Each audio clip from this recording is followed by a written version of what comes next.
अस्मद्गुरुभ्यो नमः। अस्मत्परमगुरुभ्यो नमः। अस्मत्सर्वगुरुभ्यो नमः। श्रीमते रामानुजाय नमः। श्रीमद्वेदान्तरामानुजमुनिकरुणालब्धवेदान्तेन श्रीमश्रीवासयोगीश्वर गुरुपदयोरर्पितस्वात्मभारम् श्रीमत्श्रीरङ्गनाथार्पयमुनिकृपया प्राप्तमोक्षाश्रमन्तम् श्रीमद्वेदान्तरामानुजमुनिमपरं संश्रये देशिकेन्द्रम् श्रीमते वेदान्तरामानुजमहादेशिकाय नमः। श्रीमते श्रीनिवासरामानुजमहादेशिकाय नमः। श्रीमते रामानुजमहादेशिकाय नमः। श्रीमते ವರಾಹಮಹಾದೇಶಿಕಾಯ ನಮಃ. ನೀವುಗಳು ಎಲ್ಲ ನಿಮ್ಮ ಆಚಾರ್ಯರನ್ನ ನೆನೆಸ್ಕೊಳ್ಳಿ. ತನಿಯನ್ಗಡ್ ರಾಮಾನುಜದಯ ಪಾತ್ರಂ ಜ್ಞಾನ ವೈರಾಗ್ಯಂ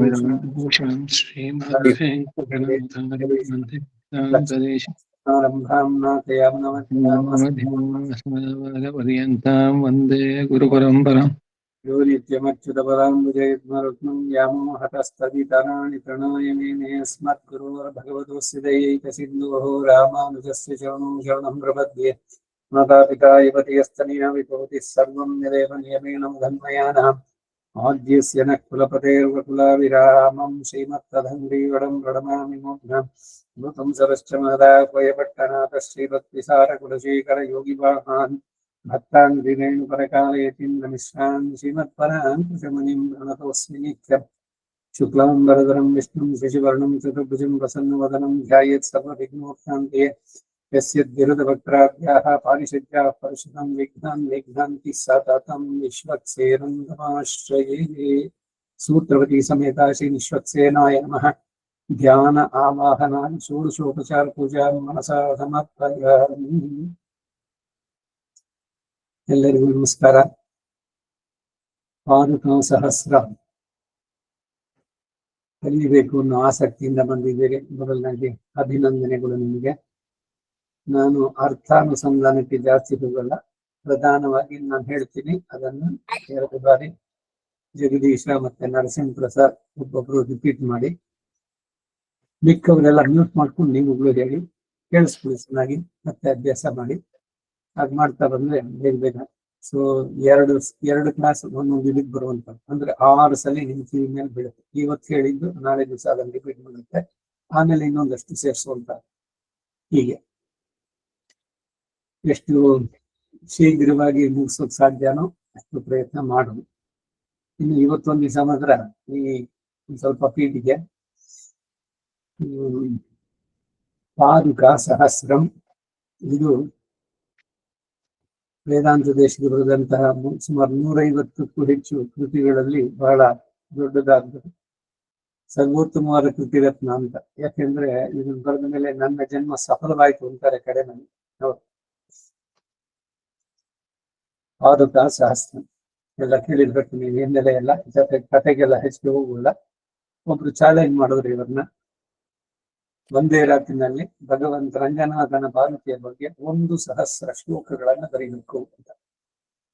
ಭಗವಂತನ ಆಣತಿ ಅಂತ ಇವರು ಸ್ವೀಕಾರ ಮಾಡಿದ್ರು. ರಾತ್ರಿಯಲ್ಲೇ ಪೂರ್ವವಾಗಿ ಬರೆದು 32 ಪದ್ಧತಿಗಳು, ಚಾಪ್ಟರ್ಸ್ಗೆ ಪದ್ಧತಿಗಳು ಅಂತ ಮಾಡಿದ್ದು.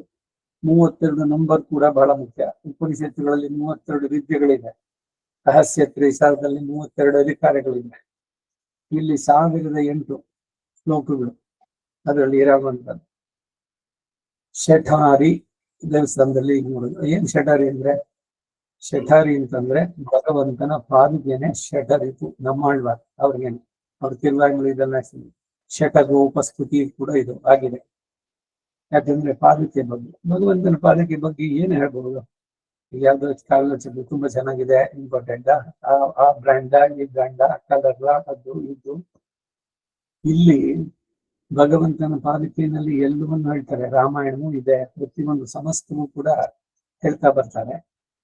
ಅದರಲ್ಲಿ ಈಗ ಗೋದಾದೇವಿ ಗೋದಾಸ್ತುತಿನಲ್ಲಿ ತ್ವತ್ಪ್ರೇಯಸ ಶ್ರವಣಯೋರ್ ಅಮೃತಾಯಮಾನಾಂ ತುಲ್ಯಾಂ ತುದೀಯ ಮಣಿಮೂತಾನ ಗೋದೇ ತ್ವಮೇವ ಜನನಿ ತ್ವದಭಿಷ್ಟವಾರ್ಹಂ ವಾಚಂ ಪ್ರಸನ್ನ ಮಧುರಾಂ ಮಮ ಸಂವಿಧೇಯಾಹ. ನನ್ನಿಂದ ಇದನ್ನ ಮುಗಿಸೋದು ನೀನು ಅಂತ. ಹಾಗೆ ಇಲ್ಲೂ ಕೂಡ ಆರಂಭದ ಇದರಲ್ಲಿ 19 ಶ್ಲೋಕದಲ್ಲಿ ಅನುಕೃತ ನಿಜನಾದಾಂ ಸೂಕ್ತಿ ಮಾಪಾದಯಂತಿ ಮನಸಿ ವಚಸಿ ಚತ್ವಂ ಸಾವಧಾನ ಮಮಸ್ಯಾಹ ನಿಶಮಯತಿ ಯಥಾಸೌ ನಿದ್ರೆಯಾ ದೂರಮುಕ್ತಃ ಪರಿಷದಿ ಸಹ ಲಕ್ಷ್ಮಣ ಪಾದುಕೆ ರಂಗನಾಥಃ. ರಂಗನಾಥನ ಪಾದಕಿಯನ್ನ ಕುರಿತು ಬರೆಯೋದಕ್ಕೆ ನೀನೇ ಶಕ್ತಿಯನ್ನು ಕೊಡು. ಅದನ್ನ ನೀವಿಬ್ರು ರಂಗನಾಥ ರಂಗನಾಯ್ಕು ಅವರಿಬ್ರು ಅದನ್ನ ಕೇಳಿ ಆನಂದಿಸ್ಬೇಕು. ಸಭೆಯಲ್ಲಿ ಕುಳಿತು ಒಟ್ಟಿಗೆ ಅವರು ಮೆಚ್ಚುವಂತೆ ನನ್ನಿಂದ ಇದನ್ನ ನೀನು ನಡೆಸು ಅಂತ ಕೇಳೋದು. ನಾನ್ ಮಾಡ್ತಾ ಇದ್ದೀನಿ ಅಂತಲ್ಲ. ಹಾಗೆ ಸೊ ಪಾದುಕಾ ಸಹ ಕಲಿಬೇಕು ಅಂತ ಬಂದವರು ನೀವು. ನಾನೊಂದು ನಿಮಿತ್ತ ಇಲ್ಲ ಅಷ್ಟೇನೆ. ಭಗವಂತನ ಸಂಕಲ್ಪ ಅದು ನಿರ್ವಿಘ್ನವಾಗಿ ನೆರವೇರಿಸಲಿ ಅಂತ ಭಗವಂತನ ಪ್ರಾರ್ಥನೆ ಮಾಡೋಣ. ಈ ಕಲಿಯೋದಕ್ಕೆ ಕೆಲವೊಂದು ಸೂಚನೆಗಳೇನು ಅಂತಂದ್ರೆ, ಸಂಸ್ಕೃತದಲ್ಲಿ ಬಹಳ ಸ್ಪಷ್ಟವಾಗಿರ್ಬೇಕು. ಅನುಸ್ವಾರ ವಿಸರ್ಗಗಳು ಸರಿಯಾಗಿರ್ಬೇಕು. ಅಲ್ಪ ಪುರಾಣ ಮಹಾಪುರಾಣಗಳು ಸರಿಯಾಗಿ ಉಚ್ಚಾರಣೆ ಆಗಬೇಕು. 4 ಸಾಲಿನ ಒಂದೊಂದು ಶ್ಲೋಕಗಳು. ಅದರಲ್ಲಿ ಮೊದಲ 2 ಶ್ಲೋಕ ಸೇರಿದ್ರೆ ಒಂದು ಸೆಂಟೆನ್ಸ್, ಒಂದು ವಾಕ್ಯ ಪೂರ. 3ನೇದು 4ನೇದು ಸೇರಿದ್ರೆ ಅದೊಂದು ಸೆಂಟೆನ್ಸ್. ಸೊ ಅಲ್ಲಿ ಯಾವ ಛಂದಸ್ಸಿನಲ್ಲಿ ಬರೆದಿದ್ದಾರೆ ಆ ರೀತಿನಲ್ಲೇ ಇರಬೇಕು. ಛಂದಸ್ಸು ಅನ್ನೋದು ಒಂದು ಮೀಟರ್, ಬಾಯಿನಿಂದ ಬರುವಂತದ್ದು. ಇವಾಗ ನಾವು ಋಷಿ ಛಂದಸ್ಸು ಅಂತ ಹೇಳಿದ್ದಾರೆ, ಛಂದಸ್ಸು ಬರೋದು ಇದರಿಂದ. ಮುರಾರಿ ಸಪ್ತವ್ಯ ಹೃತಿನ ಮಾತ್ರಿ ಭೃಗು ಕುತ್ಸ ವಸಿಷ್ಠ ಗೌತಮ ಕಶ್ಯಪ ಅಂಗೀರ ವಿಷಯ ಋಷಿಗಳು. ಗಾಯತ್ರಿ ಅನುಷ್ಟು ಬೃಹತಿ ಪಂಕ್ತಿ ತಿಷ್ಟು ಗತಿ ಛಂದಾಗಂಸಿ ಇವೆಲ್ಲ. ರಾಮಾಯಣವನ್ನ ವಾಲ್ಮೀಕಿ ಅನುಷ್ಟು ಛಂದಸ್ನಲ್ಲಿ ಬರೆದಿದ್ದು. ಅದರ 32 ಇದು. ಇದನ್ನು ಕೂಡ ಇವರು ಗಮನಿಸಿ ಆ 32 ಅಕ್ಷರಗಳು ಓದಿದಂತಹ ಛಂದಸ್ಸು ಅನುಷ್ಟು ಛಂದಸ್ಸಿನಲ್ಲಿ ಅದನ್ನು ಬರೆದಿದ್ದಾರೆ. ಮೊದಲನೇ ಆರಂಭದ ಶ್ಲೋಕ ಅದು ಅನುಷ್ಟು ಛಂದಸ್ಸಿನಲ್ಲಿ, ಕಡೆಯ ಶ್ಲೋಕ ಆರ್ಯಾವೃತ್ತದಲ್ಲಿದೆ. ಒಂದೊಂದಕ್ಕೂ ಬೇರೆ ಬೇರೆ ವೃತ್ತಗಳಿದೆ. ಈಗ ತಿರುವಿರುತ್ತಂ, ತಿರುಚಂದ ವಿರುತ್ತಂ, ಪೂನಿಲ ಯವೈಂದು ಮೈ ಪುನರ್ಕಣ್ಣಿಂದ ಅಕ್ಷರಗಳನ್ನ ನೀವು ಕೌಂಟ್ ಮಾಡಿ ನೋಡಿ, ಕರೆಕ್ಟ್ ಆಗಿ ಬರುತ್ತೆ. ಅದೇ ರಿದಮ್ನಲ್ಲಿ ಬರ್ಬೇಕಂತ. ಸೊ ಅದು ಛಂದಬದ್ಧವಾಗಿರುವಂತದ್ದು. ವೇದಕ್ಕೂ ಕೂಡ ಹಾಗೆ ಸ್ತೋತ್ರಗಳು ಕೂಡ ಯಾವ ಛಂದಸ್ಸಿನಲ್ಲಿ ಇದೆಯೋ ಆ ಛಂದಸ್ಸಿನಲ್ಲೇ ಅದನ್ನ ಹೇಳ್ಬೇಕು.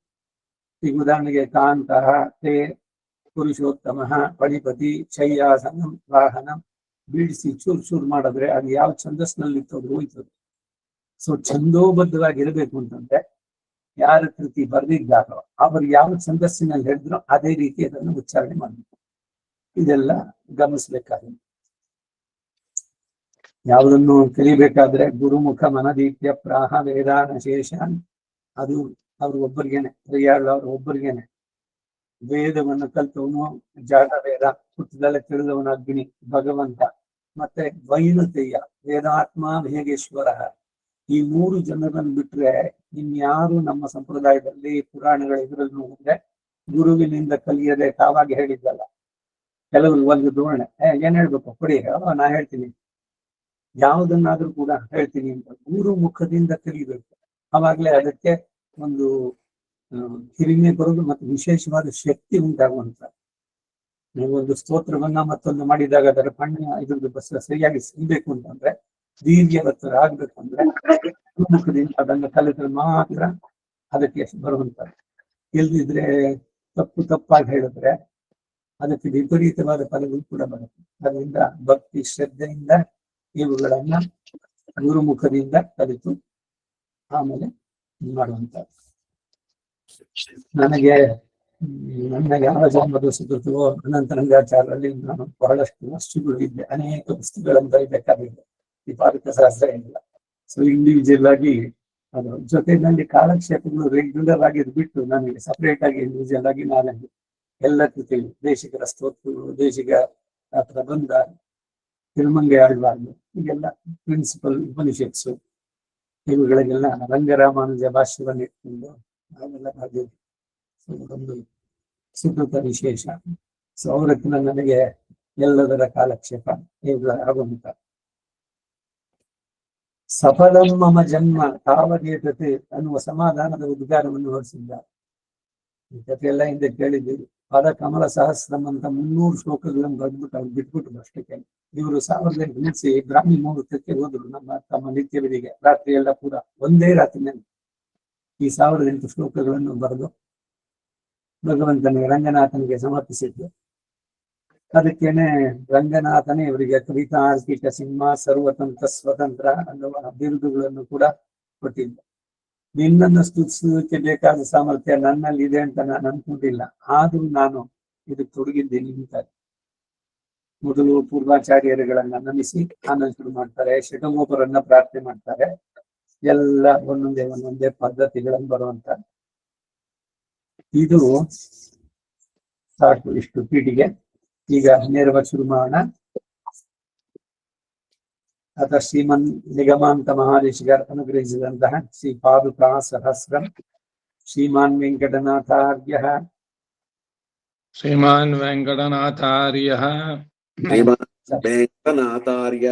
ಕವಿತಾರ್ಕಿಕ ಕೇಸರಿ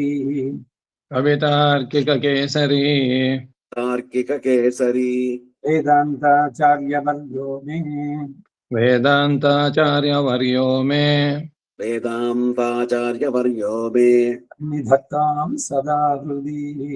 ಸನ್ನಿಧತ್ತಾಂ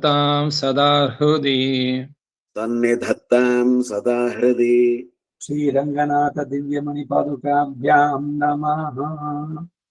ಶ್ರೀರಂಗನಾಥ ಪಾದುಕಾಭ್ಯಾಂ ನಮಃ. ಶ್ರೀರಂಗನಾಥ ದಿವ್ಯಮಣಿ ಪಾದುಕಾಭ್ಯಾಂ ನಮಃ. ಶ್ರೀರಂಗನಾಥ ದಿವ್ಯ ಪಾದುಕಾಭ್ಯಾಂ ನಮಃ. ದಿವ್ಯ ಮಣಿ ಪಾದುಕಾಭ್ಯಾಂ ನಮಃ. ಈ ದಿವ್ಯ ಅನ್ನೋದು ಬಹಳ ಮುಖ್ಯ. ಇದು ಭಗವಂತನಿಗೆ ಮಾತ್ರ. ದಿವ್ಯ ದಂಪತಿಗಳು ಅಂದ್ರೆ ಲಕ್ಷ್ಮೀನಾರಾಯಣ ಅವರೇನೆ ಶ್ರೀಯಪತಿ. ಅದು ಬಿಟ್ಟು ಬೇರೆ ಯಾರಿಗೂ ಇದು ಬೇರೆ ದೇವತೆಗಳು ಮನುಷ್ಯರಿಗಂತೂ ಹೇಳೋದೇ ಇಲ್ಲ. ಸೊ ಅದರಿಂದ ದಿವ್ಯ ಮಣಿ ಪಾದಕಾಭ್ಯಾಂ ನಮಃ. ಇದು ಸಂಪುಟೀಕರಣ ಅಂತ. ಒಂದೊಂದೊಂದೊಂದು ಪದ್ಧತಿ ಮುಗಿದ ತಕ್ಷಣ ಶ್ರೀರಂಗನಾಥ ದಿವ್ಯ ಮಣಿ ಪಾದಕಾಭ್ಯಾಂ ನಮಃ ಅಂತ ಹೇಳಿ ಮಾಡುವಂತ. ಈಗ ರಾಮಾಯಣವನ್ನ ಇದ್ ಮಾಡ್ಬೇಕಾದ್ರೆ ಶ್ರೀರಾಮಾಯ ನಮಃ, ಸೀತಾಯ ನಮಃ, ಶ್ರೀ ಸೀತಾ ಲಕ್ಷ್ಮಣ ಭರತ ಶತ್ರುಘ್ನ ವತ್ಸಲೇಖ ಶ್ರೀರಾಮಚಂದ್ರ ಪರಬ್ರಹ್ಮಣೇ ನಮಃ. ಅಥವಾ ಅಲ್ಲಿ ಹೇಳ್ಬೇಕಾದ್ರೆ ಹಾಗೆ ಇಲ್ಲಿ ಕೂಡ ಆಗ್ತದೆ. ಅಥ ಪ್ರಸ್ತಾವ ಪದ್ಧತಿ, ಮೊದಲು ಪ್ರಸ್ತಾವ ಇಂಟ್ರೊಡಕ್ಷನ್ ಇದರಲ್ಲಿ ಬರುವಂತದ್ದು. ಪ್ರಸ್ತಾವ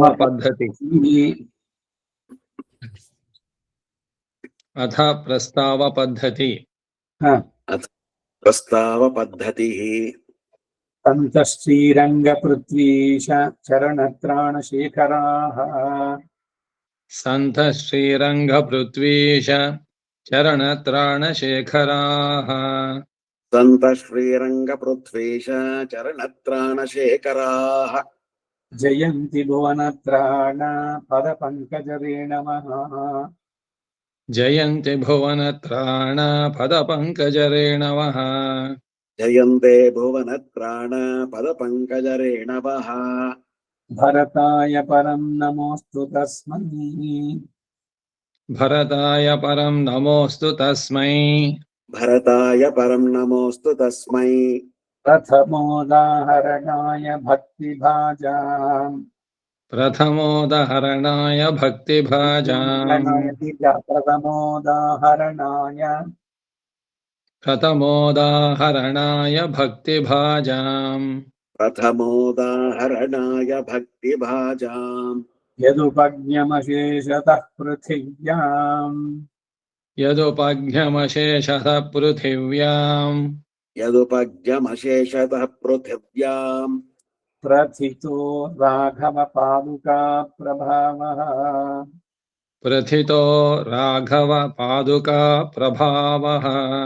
ಪ್ರಥಿತೋ ರಾಘವ ಪಾದುಕಾ ಪ್ರಭಾವಃ. ವರ್ಣಸ್ತೋಮೈರ್ವಕುಳಸುಮನೋ ವಾಸನಾಮುತ್ವಹಂತಿ. ವರ್ಣಸ್ತೋಮೈ ವಕುಳಸುಮನೋ ವಾಸನಾಂ ಉದ್ವಹಂತೀಂ. ವರ್ಣಸ್ತೋಮೈರ್ವಕುಳಸುಮನೋ ವಾಸನಾಂ ಉದ್ವಹಂತೀಂ. ಆಮ್ನಾಯಾನಾಂ ಪ್ರಗತಿಮಪರಾಂ ಸಂಹಿತಾಂ ದೃಷ್ಟವಂತಂ. ಆಮ್ನಾಯಾನಾಂ ಪ್ರಕೃತಿಮಪರಾಂ ಸಂಹಿತಾಂ ದೃಷ್ಟವಂತಂ. ಆಮ್ನಾಯಾನಾಂ ಪ್ರಕೃತಿಮಪರಾಂ ಸಂಹಿತಾಂ ದೃಷ್ಟವಂತಂ. ಆದೇ ನಿತ್ಯ ಪ್ರಣೀತ ಧಿಯಂ ಪಾದುಕೆ ರಂಗಭರ್ತುಃ. पादे नित्य प्रणिहित धियं पादुके रङ्गभर्तुः पादे नित्यप्रणिहित धियं पादुके रङ्गभर्तुः त्वन्नामानं मुनिमिह भजे त्वामहं स्तोतुकामः त्वन्नामानं मुनिमिह भजे त्वामहं स्तोतुकामः त्वन्नामानं मुनिमिह भजे त्वामहं स्तोतुकामः दिव्यस्थानात् त्वमिव जगतीं पादुके गाहमाना दिव्यस्थानात् त्वमिव जगतीं पादुके गाहमाना दिव्यस्थानात् त्वमिव जगतीं पादुके गाहमाना आरण्यासं प्रथममनघा भारती यत्र चक्रे पादन्यासं प्रथममनघा भारती यत्र चक्रे पादन्यासं प्रथममनघा भारते यत्र चक्रे योगक्षेमं सकलजगतां त्वय्यधीनं स जानन् योगक्षेमं सकलजगतां त्वय्यधीनं स जानन् योगक्षेमं सकलजगतां त्वय्यधीनं स जानन् वाचं दिव्यां दिशतु वसुधा श्रोत्रजन्मा मुनिर्मे वाचं दिव्यां दिशतु वसुधा श्रोत्रजन्मा मुनिर्मे वाचं दिव्यां दिशतु वसुधा श्रोत्रजन्मा मुनिर्मे नीचेऽपि हन्त मम मूर्धनि निर्विशेषम् नीचेऽपि हन्त मम मूर्धनि निर्विशेषम् नीचेऽपि हन्त मम मूर्धनि निर्विशेषम् तुङ्गेऽपि यन्निविशते निगमोत्तमाङ्गे तुङ्गेऽपि यन्निविशते निगमोत्तमाङ्गे तुङ्गेऽपि यन्निविशते निगमोत्तमाङ्गे नाचेतस प्रभृतिभिर्प्रथमोपगीतम् प्राचेतस प्रभृतिभिः प्रथमोपगीतम् प्राचेतस प्रभृतिभिर्प्रथमोपगीतम् स्तोष्यामि रङ्गपतिपादुकयोः युगं तत् स्तोष्यामि रङ्गपतिपादुकयोः युगं तत् स्तोष्यामि रङ्गपतिपादुकयोः युगं तत् ಮೂರನೇ ಲೈನಲ್ಲಿ ಪ್ರಾಚೇತಸ ಪ್ರಭೃತಿಭಿ ಪ್ರಭೃತಿಭಿರ್ ಹೇಳ್ಬೇಕಾ? ಅದೇ ಸಂಧಿ ಆದದ್ದು ಬಿಡಿಸಲ್ದೆ ಪ್ರಭೃತಿಭಿಹಿ ಪ್ರಭೃತಿಭಿ ಪ್ರಥಮೋಪಗೀತ. ಬರ್ಬೇಕು ನೋಡು. ಆಪಃ ಪುನಂತು ಆಪಃ ಪುನಂತು ಬರುತ್ತೆ ಇಲ್ವ ಹಾಗೆ. ಆಪಃ ಪುನಂತು ಪ್ರಭೃತಿಭಿ ಪ್ರಥಮೋಪಗೀತಂ ಅರ್ಥವತ್ ಬರೋಲ್ಲ ಹಾಗೆ. ಪ್ರಭೃತಿಭಿಹಿ ಬಿಡಿಸಿದ್ರೆ ಪ್ರಭೃತಿಭಿರ್ ಇದು ಗುಣ. ಧತ್ತೆ ಮುಕುಂದ ಮಣಿಪಾದುಕಯೋರ್ನಿವೇಶಾತ್ ಧತ್ತೆ ಮುಕುಂದ ಮಣಿಪಾದುಕಯೋರ್ನಿವೇಶಾತ್ धत्ते मुकुन्द मणिपादुकयोर्निवेशात् ಯೋಹೋ ನಿವೇಶಾತ್ ಸಂಧಿಯಾದ ಅರ್ಥವಾದ ಯೋರ್ನಿವೇಶಾತ್. ವಲ್ಮೀಕ ಸಂಭವ ಗಿರಾ ಸಮತಾಂ ಮಮೋಕ್ತಿಃ ವಲ್ಮೀಕ ಸಂಭವ ಗಿರಾ ಸಮತಾಂ ಮಮೋಕ್ತಿಃ वल्मीक सम्भव गिरा समतां ममोक्तिः ಗಂಗಾ ಪ್ರವಾಹ ಪತಿತಸ್ಯ ಕಿಯಾನಿವ ಸ್ಯಾತ್ ಗಂಗಾ ಪ್ರವಾಹ ಪತಿತಸ್ಯ ಕಿಯಾನಿವ ಸ್ಯಾತ್ गंगा प्रवाह पतितस्य कियानिव स्यात् ರಥ್ಯೋದಕಸ್ಯ ಯಮುನಾ ಸಲಿಲಾದ್ವಿಶೇಷಃ ರಥ್ಯೋದಕಸ್ಯ ಯಮುನಾ ಸಲಿಲಾದ್ವಿಶೇಷಃ रथ्योदकस्य यमुना सलिलाद्विशेषः ವಿಜ್ಞಾಪಯಾಮಿ ಕಿಮಪಿ ಪ್ರತಿಪನ್ನ ಭೀತಿಃ ವಿಜ್ಞಾಪಯಾಮಿ ಕಿಮಪಿ ಪ್ರತಿಪನ್ನ ಭೀತಿಃ विज्ञापयामि किमपि प्रतिपन्न भीतिः ರಾಗೇವ ರಂಗಪತಿ ವಿಭ್ರಮ ಪಾದುಕೆ ತ್ವಾಂ प्रागेव रङ्गपति विभ्रमपादुके त्वाम् प्रागेव रङ्गपति विभ्रमपादुके त्वाम् यन्तुं क्षमाः सदसति विगताभ्यसूयाः व्यङ्क्तुं क्षमा सदसति विगताभ्यसूयाः व्यङ्क्तुम् क्षमाः सदसति विगताभ्यसूयाः सन्तः स्पृशन्तु सदयैर्हृदयैः स्तुतिं ते सन्तः स्पृशन्तु सदयैर्हृदयैः स्तुतिं ते सन्तः स्पृशन्तु सदयैर्हृदयैः स्तुतिं ते ಹೃದಯೈಃ ವಿಸರ್ಗ ಇರೋದು ಹೋದ್ರೆ ಸಾವತ್ ಬರ್ಬೇಕಲ್ಲಿ 20 ಅಕ್ಷರ ಬರುತ್ತೆ ಇದಾದಾಗ ಹೃದಯೈ ಸ್ತುತಿಂತೆ ಅಶ್ರದ್ಧಾನಮಪಿ ನನ್ವಧುನಾ ಸ್ವಕೀಯೇ अश्रद्धधानमपि नन्वधुना स्वकीये अश्रद्धानमपि नन्वधुना स्वकीये ನಾನು ಅಧುನಾ ಸಂಧಿ ಆದ್ರೆ ನಾನು ಅಧುನಾ ಬರುತ್ತೆ ಸ್ತೋತ್ರೇ ನಿಯೋಜಿಯಸಿ ಮಾಂ ಮಣಿಪಾದುಕೆ ತ್ವಂ स्तोत्रे नियोजयसि मां मणिपादुके त्वम् स्तोत्रे नियोजयसि मां मणिपादुके त्वम् देवः प्रमाणमिह रङ्गपतिस्तथा त्वे देवः प्रमाणमिह रङ्गपतिस्तथा त्वे देवः प्रमाणमिह रङ्गपतिस्तथा त्वे तस्यैव देवि पदपङ्कजयोर्यथा त्वम् तस्यैव देवि पदपङ्कजयोर्यथा त्वम् तस्यैव देवि पदपङ्कजयोर्यथा त्वम् यदाधारं विश्वं गतिरपि च यस्तस्य परमा यदाधारं विश्वं गतिरपि च यस्तस्य परमा यदाधारं विश्वं गतिरपि च यस्तस्य परमा तमप्येका धत्से दिशसि च गतिं तस्य रुचिराम् तमप्येका धत्से दिशसि च गतिं तस्य रुचिराम् तमप्येका धत्से दिशसि च गतिं तस्य रुचिराम् कथं सा कंसारेर्द्रुहिणहर दुर्बोधमहिमा कथं सा कंसारेर्द्रुहिणर दुर्बोधमहिमा कथं सा कंसारेर्द्रुहिणहर दुर्बोधमहिमा कंसारेः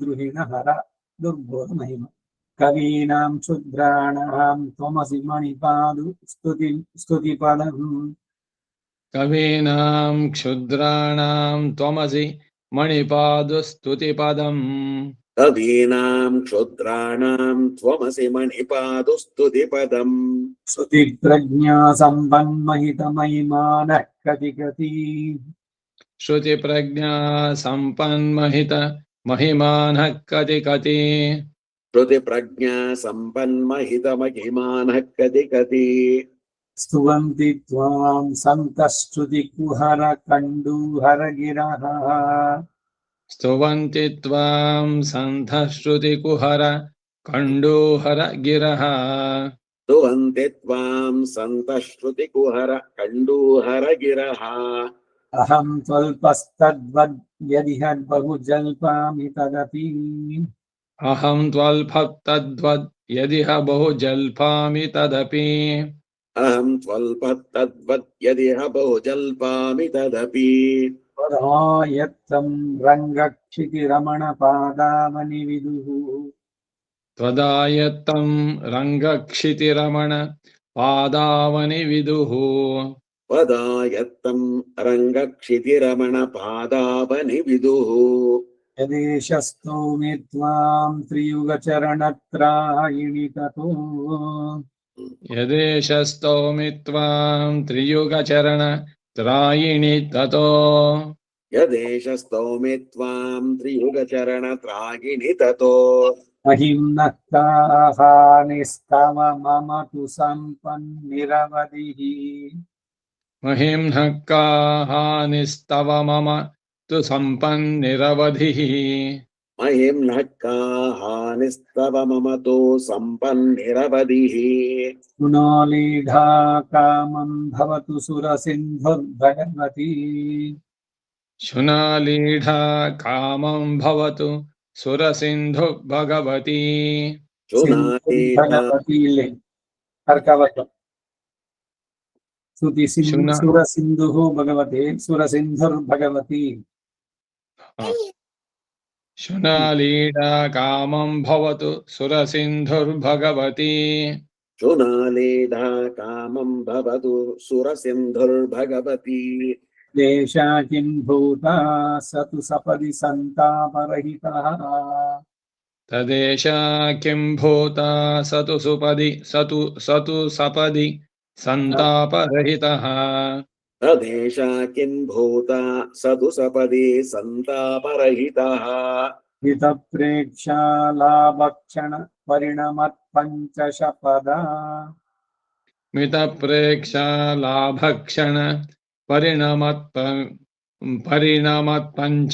पदा मितप्रेक्षा लाभक्षण परिणमत्पञ्चश पदा मधुक्तिस्त्वय्येषा महितकवि संरम्भविषये मदग्धिक्त्वयेष महितकवि संरम्भविषये मदुग्धे त्वय्येषा महितकवि संरम्भविषये मधुक्तिः त्वय्येष इरुವುದು मधुक्तिस्त्वय्येष ಸಾಕಾಗುತ್ತೆ न कस्येयं हास्या हरिचरणधात्री क्षितितले न कस्येयं हास्य हरिचरणधात्रिः क्षितितले न कस् धात्री क्षितितले हरिचरणधात्री क्षितितले न कस्येयं हास्या हरिचरणधात्री क्षितितले धात्री दीर्घमिಲ್ಲ धात्री क्षितितले धात्री ಬಂದ್ರೆ ಪೂರ್ವ ರೂಪ ಸಂಧಿ ಧಾತ್ರಿ ವಿಸರ್ಗ ಉಚ್ಚರಿಸಿ ಆಮೇಲೆ ಕ್ಷಕಾರದ ಹಿಂಭಾಗದಲ್ಲಿ ಬಂದಂತದ್ದು ಬ್ರಹ್ಮಣಃ ಕ್ಷತ್ರಂ ತತಃ ಕ್ಷತ್ರಂ ದಕ್ಷಿಣಃ ಶಮಿನಃ ಅಂಬರಃ ವಿಷ್ಣು ಸಹಸ್ರನಾಮದಲ್ಲಿ ಸೊ ಇಲ್ಲಿ ವಿಸರ್ಗ ಇಲ್ಲ ಹರಿಚರಣ ಧಾತ್ರಿ ಕ್ಷಿತಿತಲೆ ಮುಹುರ್ವಾತ್ಯಾಧೂತೆ ಮುಖಃ ಪವನ ವಿಸ್ಫೂರ್ಜಿತಮಿವ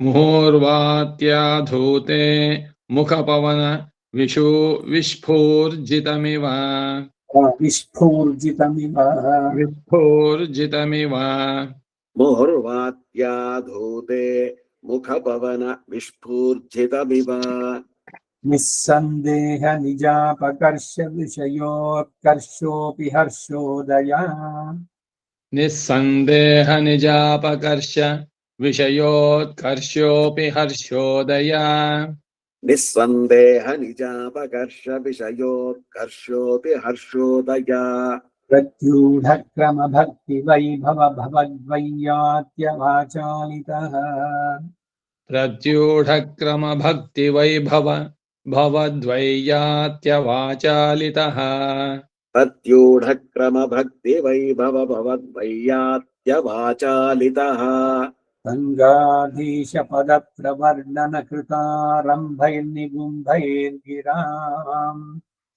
रङ्गाधीशपदत्रवर्णन कृतारम्भैर्निगुम्भैर्गिराम् रङ्गाधीश पदत्रवर्णन कृतारम्भैर्निर्गुम्भैर्गिराम् कृतारम्भैर्निगुम्भैर्गिराम् कृतारम्भैर्नुगम्भैर्गिराम् निगुम्भैः कृतारम्भैः निगुम्भैः कृतारम्भैर्निगुम्भैर्गिराम् कृतारम्भैर्निगुम्भैर्गिराम् नर्मास्वादिषु स्वादिषु इल्ल नर्मास्वादिषु वेङ्कटेश्वर कविर्नासीरम् आसीदति धर्मास्वादिषु वेङ्कटेश्वर कविर्नासीरमासीदति नर्मास्वादिषु वेङ्कटेश्वर कविर्नासीरमासीदति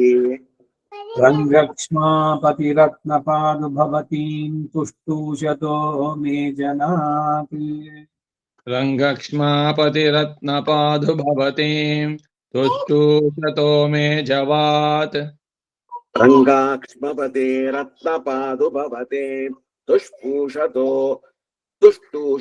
मे जवात् जृम्भन्तां भवदीयशिञ्जितसुधा सन्दोह सन्देहदाः जृम्भं तां भवदीयशिञ्जितसुधा सन्दोहसन्देहदाः जृम्भन्तां भवदीयशिञ्जितसुधा सन्दोह सन्देहदाः श्लाघाघूर्णितचन्द्रशेखरजटा जङ्घालगङ्गापयः श्लाघाघूर्णितचन्द्रशेखरजटा झङ्घालगङ्गापयः श्लाघाघूर्णितचन्द्रशेखर जटा जङ्घालगङ्गापयः त्रासादेशविशृङ्खलप्रसरणोत्सिक्ताः स्वयं सूक्तयः स्त्रासादेशविशृङ्खलप्रसरणोत्सिक्ताः स्वयं सूक्तयः त्रासादेश विशृङ्खल प्रसरणोत्सिक्ताः स्वयं सूक्तयः ಸಂಸ್ಕೃತ ಸಂಧಿಗಳು ಹಾಗೇನೆ ಸ್ವಲ್ಪ ಗಂಗಾ ಪಯಃ ಹೇಳಿದೆ ವಿಸರ್ಗ ನಾನು ತ್ರಾಸ ಪಯಃ ತ್ರಾಸ ಅಂತ ಹೇಳಿದಾಗ ಪಯಸ್ತ್ರಾಸಾದೇಶ ಬರುತ್ತೆ. ಮೊದಲೇ ಹೇಳಿದಂತೆ 2 ಲೈನ್ ಸೇರಿದ ಒಂದು ಸೆಂಟೆನ್ಸ್. ಸೊ ಅವಾಗ ಕಂಟಿನ್ಯೂಸ್ ಹಂಗೆ ಹೇಳ್ಬೇಕು. ಜಟ ಜಂಘಾಲ ಗಂಗಾ ಪಯಸ್ತ್ರಾಸಾದೇಶ ವಿಶೃಂಖಲ ಪ್ರಸರಣೋತ್ಸಿಕ್ತ ಸ್ವಯಂ ಸೂಕ್ತಯ ಏನು श्लाघाघूर्णितचन्द्रशेखरजटा जङ्घालगङ्गापयस्त्रासादेश विशृङ्खलप्रसरणोत्सिक्ताः स्वयं सूक्तयः श्लाघाघूर्णितचन्द्रशेखर जटा जङ्घाल गङ्गापयत्रासदेश विशृङ्खल प्रसरणोत्सिक् गंगा पयस्त्रासादेश विशृंखल गङ्गापयस्त्रासादेश विशृङ्खल प्रसरणोत्सिक्ताः स्वयं सूक्तयः ಎಕ್ಸಾಂಪಲ್ ಆಯ್ತು. ನಾಳೆ ದಿವಸ ಈಗೇನೆ 2 ಲೈನ್ ಸೇರಿಸಿ ಹೇಳ್ತೀನಿ. ಮೊದಲು ಹಿಂದಿನದಕ್ಕೆ ನಾಳೆ ಬೆಳಗ್ಗೆ ಎಲ್ಲ ಎಲ್ಲರೂ ಪ್ರಾಕ್ಟೀಸ್ ಮಾಡಿ ಅದರಿಂದ 2 ಸೇರಿಸಿ ಒಂದೊಂದು ಸೆಂಟೆನ್ಸ್ ನಾಳೆ.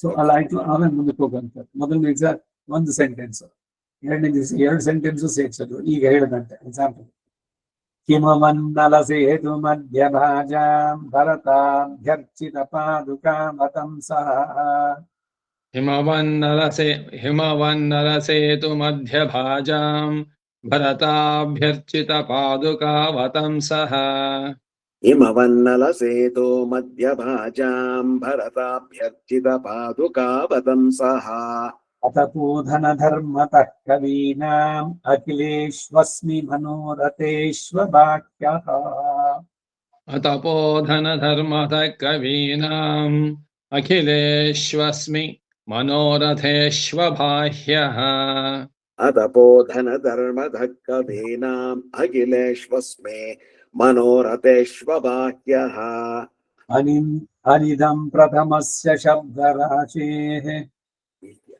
अनिदं प्रथमस्य शब्दराशेः अनिदं प्रथमस्य शब्दराशेः अपदं रङ्गधुरीण पादुके त्वाम् अपदं रङ्गधुरीण पादुके त्वाम् पदं रङ्गधुरेण पादुके त्वाम् गतिभीतिरभिष्टुवन् विमोहात् गतभीतिरभिष्टुवन् विमोहात् गतभीतिरभिष्टुवन् विमोहात् परिहासेन विनोदयामि नाथम् परिहासेन विनोदयामि नाथम् परिहासेन विनोदयामि नाथम् वृत्तिभिर्बहुविधाभिराश्रिता वृत्तिभिर्बहुविधाभिराश्रिता वृत्तिभिर्बहुविधाभिराश्रिता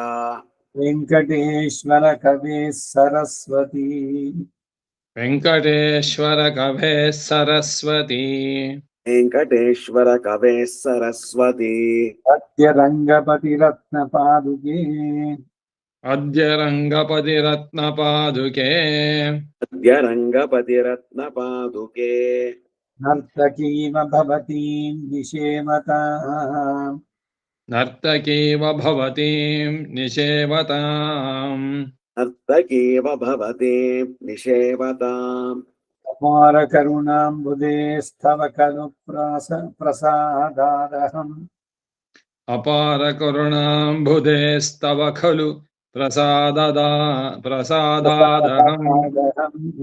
ಪ್ರಸಾದಾದಹಂ ಅಪಾರ ಕರುಣಾಂಬುಧೇಸ್ತವ ಖಲು ಪ್ರಸಾದಾದಹಂ ವಿಧಾತುಮಪಿ ಶಕ್ನುಯಾಂ ಶತಸಹಸ್ರಿಕಾಂ ಸಂಹಿತಾಂ ವಿಧಾತುಮಹಿ ಶಕ್ನುಯಾಂ ಶತಸಹಸ್ರಿಕಾಂ ಸಂಹಿತಾಂ ವಿಧಾತುಮಪಿ ಶಕ್ನುಯಾಂ ಶತಸಹಸ್ರಿಕಾಂ ಸಂಹಿತಾಂ ತಥಾಪಿ ಹರಿಪಾದುಕೆ ತವ ಗುಣೌಘಲೇಶ ಸ್ಥಿತೇಃ ತಥಾಪಿ ಹರುಪಾದುಕೆ ತವ ಗುಣೌಘ ಲೇಶ ಸ್ಥಿತೇಃ ತಥಾಪಿ ಹರಿಪಾದುಕೆ ತವ ಗುಣೌಘಲೇಶ ಸ್ಥಿತೇಃ ಉದಾಹೃತಿರಿಯಂ ಭವೇತ್ ಇತಿ ಮಿತಾಪಿ ಯುಕ್ತಾ ಸ್ತುತಿಃ ಉದಾಹೃತಿರಿಯಂ ಭವೇತ್ ಇತಿ ಮಿತಾಪಿ ಯುಕ್ತಾ ಸ್ತುತಿಃ ಉದಾಹೃತಿ ಭವೇತ್ ಇತಿ ಮಿತಾಪಿ ಯುಕ್ತಾ ಸ್ತುತಿಃ ಅನುಗೃತ ನಿಜನಾದಾಂ ಸುಕ್ತಿಮಾಪಾದಯಂತಿ ಅನುಕೃತ ನಿಜನಾದಾಂ ಸುಕ್ತಿಮಾಪಾದಯಂತೀಂ ದಯಂತಿ ಅನುಕೃತ ನಿಜನಾದಾಂ ಸೂಕ್ತಿಮಾಪಾದಯಂತಿ ಮನಸಿ ವಚಸಿ ಚ ತ್ವಂ ಸಾವಧಾನ ಮಮ ಸ್ಯಾಹ ಮನಸಿ ವಚಸಿ ಚ ತ್ವಂ ಸಾವಧಾನ ಮಮ ಸ್ಯಾಹ ಮನಸಿ ವಚಸಿ ಚ ತ್ವಂ ಸಾವಧಾನ ಮಮ ಸ್ಯಾಹ ನಿಶಮಯತಿ ಯಥಾಸೌ ನಿದ್ರಯಾ ದೂರಮುಕ್ತಃ ನಿಶಮಯತಿ ಯಥಾಸೌ ನಿದ್ರಯಾ ದೂರಮುಕ್ತಃ ನಿಶಮಯತಿ ಯಥಾಸೌ ನಿದ್ರಯಾ ದೂರಮುಕ್ತಃ ಪರಿಷದಿ ಸಹ ಲಕ್ಷ್ಮ್ಯಾ ಪಾದುಕೆ ರಂಗನಾಥಃ ಪರಿಷದಿ ಸಹ ಲಕ್ಷ್ಮ್ಯಾ ಪಾದುಕೆ ರಂಗನಾಥಃ ಪರಿಷದಿ ಸಹ ಲಕ್ಷ್ಮ್ಯಾ ಪಾದುಕೆ ರಂಗನಾಥಃ ತ್ವಯಿ ವಿಹಿತಸ್ತುತಿರೇಷಾ ಪದರಕ್ಷಿಣೀ ಭವತಿ ರಂಗನಾಥ ಪದೇ ತ್ವಯಿ ವಿಹಿತಾ ಸ್ತುತಿರೇಷಾ ಪದರಕ್ಷಿಣಿ ಭವತಿ ರಂಗನಾಥ ಪದೇ ರಂಗನಾಥ ಪದೇ ತ್ವಯಿ ವಿಹಿತಾ ಸ್ತುತಿರೇಷ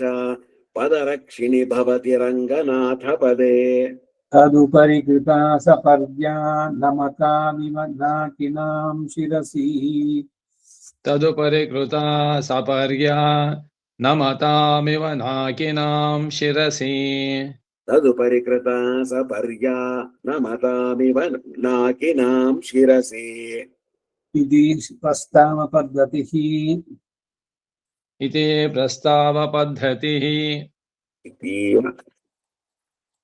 ಪ್ರಸ್ತಾವ ಪದ್ಧತಿಃ ಶ್ರೀರಂಗನಾಥ ದಿವ್ಯಮಣಿ ಪಾದುಕಾಭ್ಯಾಂ ನಮಃ ಶ್ರೀರಂಗನಾಥ ದಿವ್ಯಮಣಿ ಪಾದುಕಾಭ್ಯಾಂ ನಮಃ ರಂಗನಾಥ ಮಣಿ ಮಣಿ ಕಾ- ದಿವ್ಯ ರಂಗನಾಥ ದಿವ್ಯಮಣಿ ರಂಗನಾಥ ದಿವ್ಯಮಣಿ ದಿವ್ಯಮಣಿ ನಮಃ ಎಲ್ಲ ಪ್ರತಿ ಒಂದೊಂದು ಇದರಲ್ಲೂ ಕೂಡ ಒಂದೊಂದು ಪದ್ಧತಿ ಆರಂಭದಲ್ಲಿ ಇನ್ನೊಂದು ಹೇಳಿ ಕಡೆನಲ್ಲಿ ಇಷ್ಟೇ ಸುಂದರಕಾಂಡ ಪಾರಾಯಣ ಮಾಡಿದ್ರು ಬರುತ್ತಲ್ಲ ಆ ರೀತಿ ಈ ಪಾದುಕಾ ಶಾಸ್ತ್ರಕ್ಕೂ ಕೂಡ ಇದೆ. ರಾಮಾಯಣ ಪಾರಾಯಣ ಕಾರ್ಯಸಿದ್ಧಿ ಅಂತ ನಾವು ಹಿಂದೆ ರಾಮಾಯಣ ಸೇವಾ ಟ್ರಸ್ಟಿಂದ ಒಂದು ಚಿಕ್ಕ ಬುಕ್ಲೆಟ್ ಹಾಕಿದ್ವಿ, ಯಾವ ಶ್ಲೋಕಗಳನ್ನ ಯಾವ್ಯಾವ್ದಕ್ಕೆ ಹೇಳ್ಬೇಕು ಅಂತ. ಹಾಗೆ ಈ ಇವರು ಶ್ರೀನಿವಾಸ ದೇಶಕಾಚಾರ್ಯ ಅಳಿಯ ಕಡಬ ಶ್ರೀಧರ್ ಅವರು ಈ ಪಾದುಕಾ ಸಹಸ್ರದ ಇದರಲ್ಲಿ ಯಾವ ಶ್ಲೋಕಗಳನ್ನ ಯಾವ್ಯಾವ್ದಕ್ಕಾಗ್ಬೇಕು. ಈಗ ಮದುವೆ ಆಗಿಲ್ಲ, ಕೆಲಸ ಆಗಿಲ್ಲ, ಇನ್ನ ಉತ್ತಮ ಸ್ಥಿತಿ ಬರ್ಬೇಕು, ರೋಗ ಪರಿಹಾರ 32-40 ಇದೆ, ಏನ್ ನಿಲ್ಸೋ ಎಲ್ಲದಕ್ಕೂ ಕೂಡ ಪಾದುಕಾ ಶಾಸ್ತ್ರದಿಂದಾನೇ ಒಂದೊಂದು ಶ್ಲೋಕ. ಅದನ್ನ ಪ್ರತಿದಿನ ಇಷ್ಟು ಬಾರಿ ನೀವು ಆವೃತ್ತಿ ಮಾಡಿದ್ರೆ ಆಯಾ ಕ್ಲೇಶಗಳು ಇದೆಲ್ಲ ಪರಿಹಾರ ಆಗೋದು.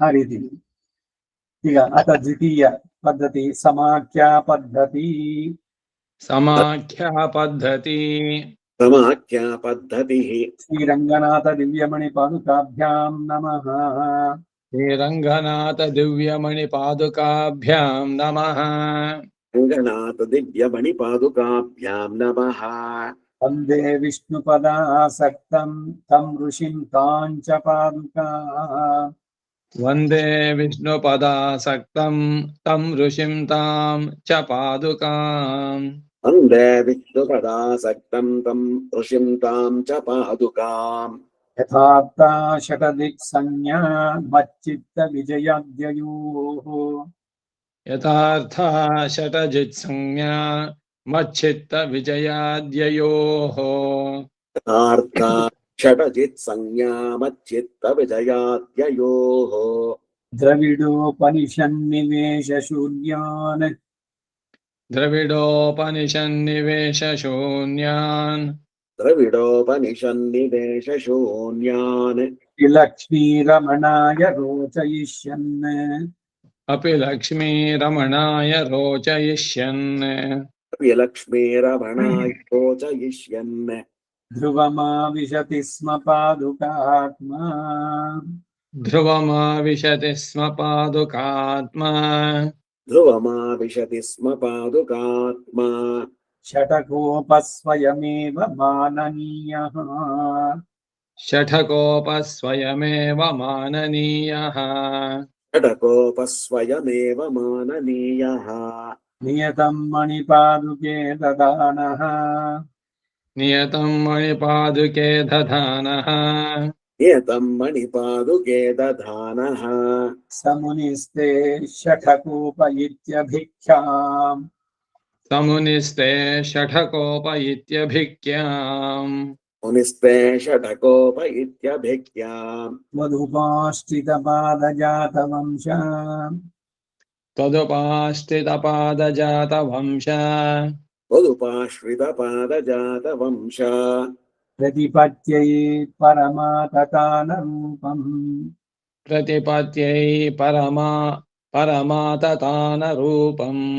प्रतिपत्यै परमाततानरूपम् ಮುನಿನಾ ಮಣಿಪಾದುಕೆ ತ್ವಯಾ ಚ मुनिना मणिपादुके त्वया च मुनिना मणिपादुके त्वया च ಪ್ರಥಿತಾಭ್ಯಾಂ ಷಠಕೋಪಸಂಜ್ಞಯೈವ प्रथिताभ्यां षटकोपसंज्ञयैव प्रथिताभ्यां षटकोपसंज्ञयैव ದ್ವಿತಯಂ ಸಕಲೋಪಜೀವ್ಯಮಾಸೀತ್ द्वितयं सकलोपजीव्यमासीत् द्वितयं सकलोपजीव्यमासीत् ಪ್ರಥಮೇನ ಶ್ರುತಿರನ್ಯತಸ್ತದರ್ಥಃ ತಸ್ತದರ್ಥಃ ಪ್ರಥಮೇನ ಶ್ರುತಿರನ್ಯತಸ್ತದರ್ಥಃ प्रथमेन श्रुतिरन्यतस्तस्थधर्तः ಶ್ರುತಿಃ श्रुतिरन्यतस्तधर्थः ಅನ್ಯತಸ್ತದರ್ಥಃ श्रुतिरन्यतस्थधर्तः श्रुतिरन्यतस्थधर्तः ಕೇಳಿಸ್ಕೊ ಸರಿಯಾ ಪ್ರಥಮೇನ ಶ್ರುತಿಃ ಅನ್ಯತಃ ತದರ್ಥಃ ಅನ್ಯತಃ ತದರ್ಥಃ ಅನ್ಯತಸ್ತದರ್ಥಃ प्रथमेन श्रुतिरन्यतस्तधर्थः प्रथमेन श्रुतिरन्यतस्तदर्थः ಆಕರ್ಣ್ಯಕರ್ಣಾಮೃತಮಾತ್ಮವಂತಃ आकर्ण्यकर्णामृतम् आत्मवन्तः आकर्ण्यकर्णामृतम् आत्मवन्तः गाथासहस्रं षठकोपसूरेः गाथासहस्रं षठकोपसूरेः गाथासहस्रं षटकोपसूरेः मञ्जुप्रणादां मणिपादुके त्वाम् मञ्जुप्रणादां मणिपादुके त्वाम् मञ्जुप्रणादां मणिपादुके त्वाम् तदेकनामानमनुस्मरन्ति तदेकनामानमनुस्मरन्ति तदेकनामानमनुस्मरन्ते यः सप्तपर्वव्यवधानतुङ्गाम् यः सप्तपर्वव्यवधानतुङ्गाम् यः सप्तपर्वव्यवधानतुङ्गाम् शेषत्वकाष्ठामभजन् मुरारेः शेषत्वकाष्ठाम् अभजन्मुरारेः एषत्वकाष्ठाम् अभजन्मुरारेः तस्यापि नामोद्वहनत्वयासौ तस्यापि नामोद्वहनात्वयासौ तस्यापि नामोद्वहनात्वयासौ लघुकृतो भूत् षठकोपसूरिः लघु कृतो भूत् षठकोपसूरिः अघोकृतो भूत् षटकोपसूरिः शय्यात्मना मधुरिपो रसिशेषभूता शय्यात्मना मधुरिपोरपि शेषभूत अपि शय्या ಇದೆಯಲ್ಲ ಅದನ್ನು ಹಸಿ ಮಾಡ್ಕೊ ಮಧುರಿಪೋಹೋ ಹಸಿ ಶೇಷಭೂತ ಅಪಿ ಹಸಿ असि मधुरिपो असि शय्यात्मना मधुरिपो रसि शेषभूता शय्यात्मना मधुरिपो असि शेषभूता शय्यात्मना मधुरिपो शेषभूता पादाश्रयेण च पुनर्द्विगुणीकृतं तत् पादाश्रयेण च पुनर्द्विगुणीकृतं तत् पादाश्रयेण च पुनर्विगुणीकृतं तत् भूयोऽपि भागवत शेषतया तदेव भूयोऽपि भागवत शेषतया तदेव भोजोऽपि भागवत शेषतया तदेव व्यङ्क्तुं त्वदावनिषठारि पदं बिभर्षि व्यङ्क्तुं पदावनि शठारिपदं बिभर्षि व्यङ्क्तुं पदावनिषठारि पदं बिभर्षि पद्येन देवि षठकोपमुनिस्तवासीत् पद्येन देवि षठकोपमुनिस्तवासीत् अद्येन देवि षटकोपमुनिस्तवासीत्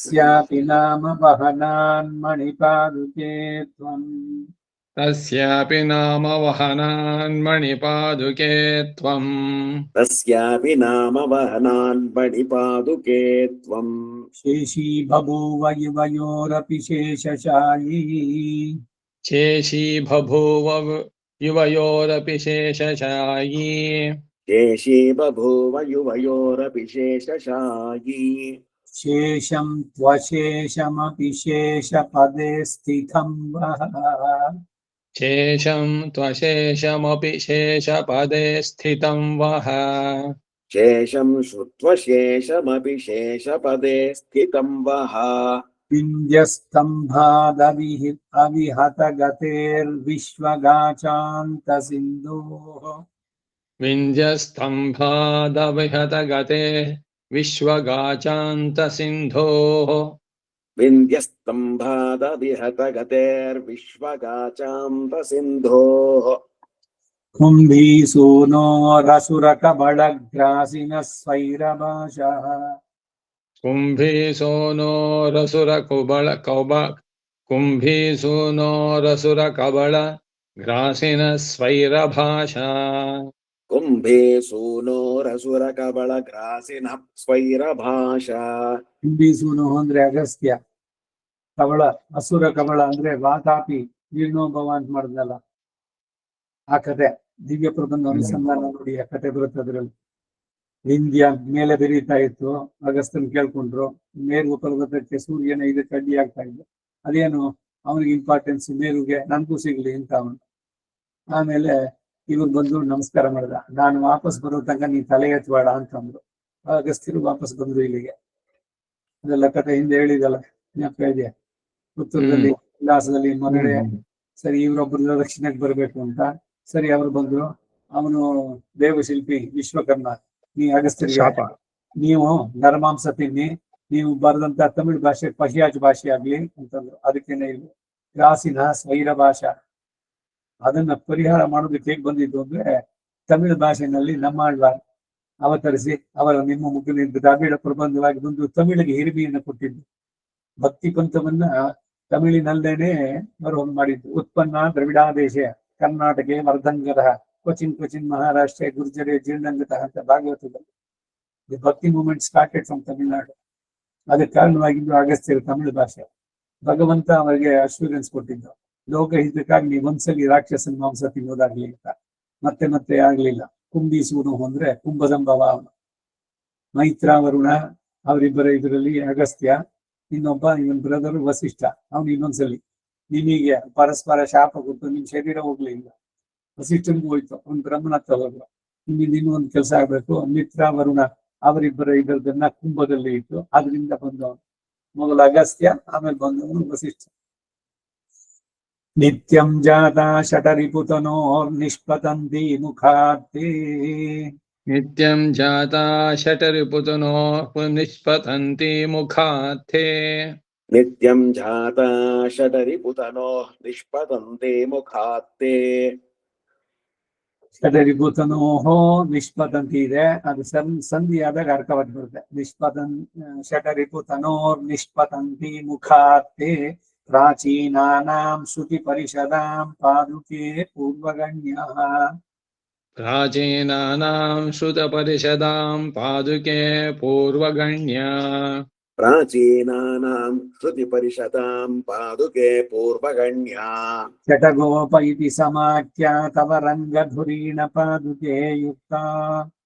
ಷಟಕೋಪ ಇತಿ ಸಮಾಖ್ಯಾ ತವ ರಂಗಧುರೀಣ ಪಾದುಕೆ ಯುಕ್ತ. ಷಟಕೋಪ ಇತಿ ಸಮಾಖ್ಯಾ ತವ ರಂಗಧುರೀಣ ಪಾದುಕೆ ಯುಕ್ತ. ಸೂತೆ ಸಹಸ್ರಮೇವಂ ಸೂಕ್ತಿ ಸ್ವಯಮೇವ ಯನ್ಮಯಾ ಭವತಿ. ಸೂತೆ ಸಹಸ್ರಮೇವಂ ಸೂಕ್ತಿ ಸ್ವಯಮೇವ ಯನ್ಮಯಾ ಭವತಿ. ಸೂತೆ ಸಹಸ್ರಮೇವಂ ಸೂಕ್ತಿ ಸ್ವಯಮೇವ ಯನ್ಮಯಾ ಭವತಿ. ಶ್ರೀರಂಗನಾಥ ದಿವ್ಯಮಣಿಪಾದುಕಾಭ್ಯಾಂ ನಮಃ. ಶ್ರೀರಂಗನಾಥ ದಿವ್ಯಮಣಿಪಾದುಕಾಭ್ಯಾಂ ನಮಃ. ರಂಗನಾಥ ದಿವ್ಯಮಣಿಪಾದುಕಾಭ್ಯಾಂ ನಮಃ. ಇತಿ ಸಮಾಖ್ಯ ಪದ್ಧತಿ ಶಂಕರರ ಚರಣಾರವಿಂದಯೋ ಸಮರ್ಪಯಾಮಿ. ನಾವು ಇದನ್ನ ರಂಗನಾಥ ಚರಣದಲ್ಲಿ ಸಮರ್ಪಣೆ ಮಾಡೋಣ ಅಂತ ಇಲ್ಲಿಗೆ ನಿಲ್ಲಿಸ್ಕೋಣ. ಮತ್ತೆ ನಾಳೆ ದಿವಸ 8 ಗಂಟೆಗೆ ಸೇರೋಣ, ಮುಂದುವರ್ಸೋಣ. ಮೊದಲು ಇದಿಷ್ಟನ್ನು ಇನ್ನೊಂದ್ಸಲಿ ರಿಪೀಟ್ ಮಾಡಿ ಆಮೇಲೆ ಮುಂದಿನದಕ್ಕೆ ಹೋಗೋದು. ಸೊ ಮೊದಲಿಂದು ಒಂದಷ್ಟೆಲ್ಲ ಫೆಮಿಲಿಯರ್ ಆಯ್ತು ಅಂತಂದ್ರೆ ಮುಂದಕ್ಕೆ ಹೋಗೋದು. ಈ ರೀತಿನಲ್ಲೇನೆ ವಿ ಶಾಲ್ ಕಂಟಿನ್ಯೂ. ಇನ್ಯಾರ್ದಾರು ಏನಾದ್ರು ಸಲಹೆಗಳಿದ್ರೆ ವಾಟ್ಸಪ್ ನಲ್ಲಿ ಕಳಿಸಿ, ನನಗೆ ಏನೇನು ಸಾಧ್ಯವಾಗುತ್ತೆ ಸೇರ್ಕೊಂಡು. ಎಲ್ರು ಚೆನ್ನಾಗಿ ಕಲ್ತ್ಕೊಳ್ಳಿ. ಭಗವಂತ ರಂಗನಾಥನ ಕೃಪೆಯಿಂದ ವೇದಾಂತ ದೇಶಕ್ಕೆ ಬರುವಂತಹದ್ದು ಎಲ್ರಿಗೂ ಬರ್ಲಿ. ವಾಚೋ ವಿಧೇಯ ಮಾಡ್ಕೊಳ್ಳಿ. ದಕ್ಷಿಣ ಬಿಲಿಗೋ 1008 ಬಾಯಿನಲ್ಲಿ ಇರ್ಬೇಕು. ಆ ರೀತಿನಲ್ಲಿ ಮಾಡುವಂತ. ಕವಿತಾರ್ಕಿಕ ಸಿಂಹಾಯ ಕಲ್ಯಾಣ ಗುಣಶಾಲಿನಿ ಶ್ರೀಮತೆ ವೆಂಕಟೇಶಾಯ ವೇದಾಂತ ಗುರುವೇ ನಮಃ. ಶಿರೋಭಂಗ ಪಂಚಾನನ ಪರಾಕ್ರಮ ಪರಾಕ್ರಮಂ ಶ್ರೀಮತೆ ದೇಶಿಕಾಯ ನಮಃ. ವಾಸುದೇವಾರ್ಪಣಮಸ್ತು. ನಮಸ್ಕಾರ. ನಮಸ್ತೆ.